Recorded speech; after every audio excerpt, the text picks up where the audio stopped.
Hello viewers, আসসালামু আলাইকুম। আজকে আমি আপনাদের সাথে শেয়ার করব ব্লেন্ডার ব্যবহারের সঠিক নিয়ম, যেভাবে ব্লেন্ডার ব্যবহার করলে দীর্ঘদিন টেকসই হয়, এবং সেই সাথে কিছু পেঁয়াজ রসুন পেস্ট করে দেখাবো। প্রথমে আমি নিয়ে নিচ্ছি কিছু পেঁয়াজ রসুন। বড় পেঁয়াজগুলোকে অবশ্যই ফালি করে নেবেন, এতে করে ব্লেন্ডারের ব্লেডে প্রেশারটা কম পড়বে। তাই আমি পেঁয়াজগুলোকে ফালি করে নিয়েছি। এখন পেঁয়াজ রসুনগুলোকে খুব ভালোভাবে ধুয়ে নেব, যেন ময়লাটা না থাকে। ময়লাটা খুব ভালোভাবে পরিষ্কার করে নেবেন। পরিষ্কার করে তারপরে ব্লেন্ডারে দিবেন। আমি ভালোভাবে পরিষ্কার করে নিয়েছি, দেখতেই পাচ্ছেন।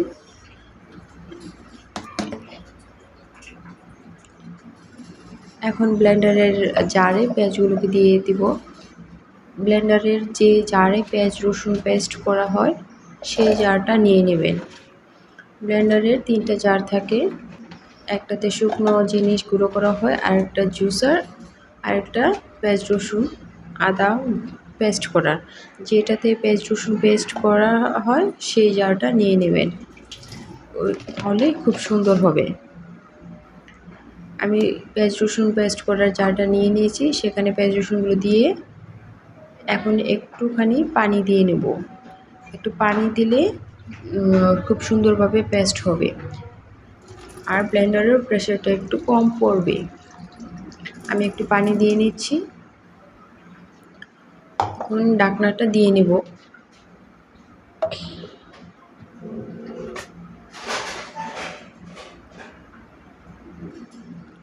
ব্লেন্ডারের জারটা এখন ব্লেন্ডারে খুব ভালোভাবে বসিয়ে নেব, যেন নড়াচড়া না করে খেয়াল করবেন। খুব ভালোভাবে বসিয়ে নেবেন যেন টাইট হয়।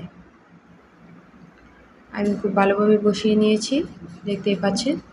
ব্লেন্ডার আস্তে ধীরে ব্যবহার করতে হয় এবং প্রতি 10 সেকেন্ড পর পর থামাতে হয়। তাই ব্লেন্ডার প্রতি 10 সেকেন্ড পর পর থামাবেন এবং কিছুক্ষণ অপেক্ষা করে তারপর আবার পুনরায় চালু করবেন। এভাবে ব্লেন্ডার ব্যবহার করলে দীর্ঘদিন টেকসই হয় এবং ব্লেন্ডারে কোনো সমস্যা দেখা যায় না, পুড়ে যায় না, মোটরটা পুড়ে যায় না, এর সম্ভাবনা থাকে না। খুব সতর্কতার সাথে ব্লেন্ডার ব্যবহার করতে হয়। আমি একবার দিয়েছি, খুব ভালো পেস্ট হয়েছে। আপনারা চাইলে আরেকটু দিতে পারেন বা নাও দিতে পারেন, যার যেমন ইচ্ছে। আমি আরেকটু দেব, তাই আরেকবার দিয়ে নেব। খুব তাড়াতাড়ি হয়ে যায়, খুবই ইজি।